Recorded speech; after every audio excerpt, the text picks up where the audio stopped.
Are you the sort of guy who enjoys plunging block toilets and seeing if you can get all that mop water down that gap in the floor right by the radiator?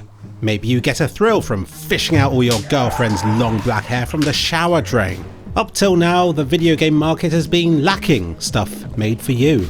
But now there's a contender, because aside from the awful game that was Hydrophobia, few games have attempted to simulate large-scale water physics. But Drainsim is a hopeful, and has a free demo on Steam you can play right now, sporting several locations and a shop and stuff, all of which is shown in this video. The goal is simple: rid these flooded places of water using a bunch of tools to aid you in your struggle. Some of these are absolutely useless, like the bucket,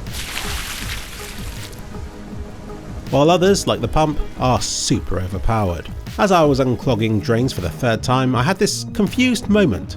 Is this a high point or a low point for me? Back in my day, gaming was all about exploring alien worlds and shooting people in the face. Now here I am raking blobs of poo. And there are a lot of blobs of poo in this game. With a flooded street, the obvious thing to do is to go about and to rake up all the drains, so that they can soak up all the nearby water. Doesn't take long to do. Unfortunately, it isn't long either before they're clogged with mounds of shit again.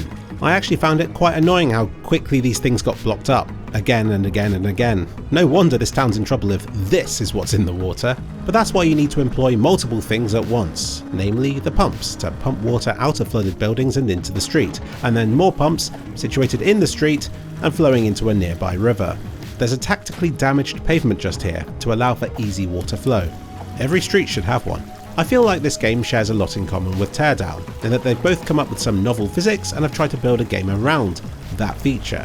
But really, I imagine all of this will just come secondary to Sandbox levels where you're simply free to do whatever you like to construct the biggest dam you can, or better still, a beach level where you can dig channels and mounds, dams and castles, and channel the flow of a stream, battling against rival builders for the honour of the best pool on the beach, sabotaging each other by tapping into local sewage outlets that poison the competition, and so on. What a great multiplayer experience that would be. A real social experiment. In the demo you only have a mere teaser of the possibilities, like in this tutorial bit where you're digging a hole to channel water in your backyard into the neighbour's yard instead. I'm also a fan of the vacuum you can use to suck up all residual water. Where does it all go? Who cares?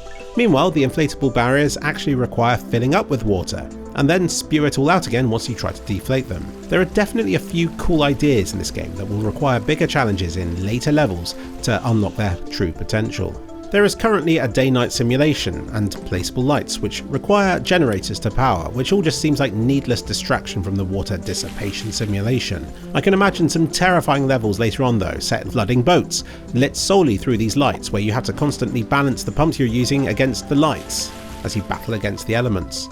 But for now, the lighting merely seems to highlight your character's freakishly long neck. The general feeling of this game is quite unpolished and janky, but it's workable.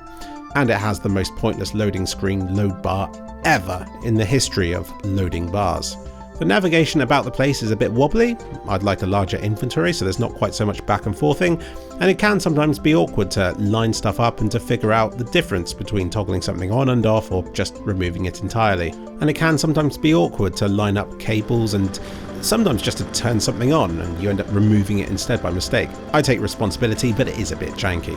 And these are all simple fixes. The core of the experience is the liquid simulation, and this is already very satisfying and quite pretty. And it is extremely satisfying to see the whirling of the water and for the level of the flood to gradually recede. Sometimes it doesn't feel like you're making any progress, until you return to an area that was previously completely flooded, only to now see the tops of things poking above the water level. You did this, well done. Also featured in the demo is a mini-game bonus kind of level, where you fish stuff out of a river using a magnet on a string, which gives me hope that the maker of this game can keep coming up with interesting takes on the tech, but at the moment this level isn't a particularly fun experience on its own. The drain unblocking gameplay works quite well in its current state. You've constantly got things to do, whether you're unclogging drains or simply adjusting your strategy and pump placement. But a fast forward button would be nice for people who don't care about time challenges and who simply want to marvel at the ever-changing fluid simulation that's occurring. But you're here for the physics, aren't you? So here are some nice touches that I appreciated. When I set up a bunch of pumps in this alleyway, it caused the water to flow towards it, even from far away. Sounds obvious, but still really cool to see. Look, even from the main street, you can clearly see that all the water is being sucked towards the alleyway. Yes, the bucket is useless, but it is still fun for dousing a spot with water and to watch how the physics behaves. The inflatable barriers show the water line through their material, so you can watch it gradually fill up as it's pumped full of liquid. This isn't a bug, it's the water level. It's a really nice touch.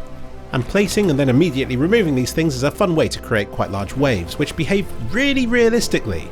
Look at them all splishing and splashing.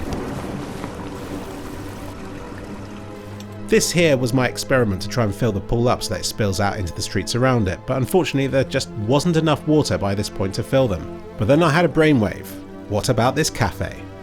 Although I struggled to turn them all on because this game's a bit buggy, these 3 pumps made short work of filling behind the counter, and before long it was gushing out everywhere.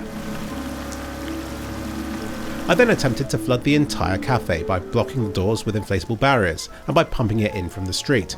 These barriers are so hard to position correctly, they just don't get into the corners, so there's always a gap of some sort across the sorts of areas that you'd actually want to use them, but they did a fairly good job of blocking the front door.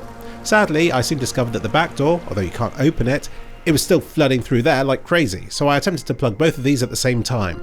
It sort of worked, probably about as well as it would have done in real life if I'm honest, but I was still hoping to get it higher and then to remove the barriers and to create a massive tsunami that went down the street, maybe in the full game. But until then, City Skylines will have to do.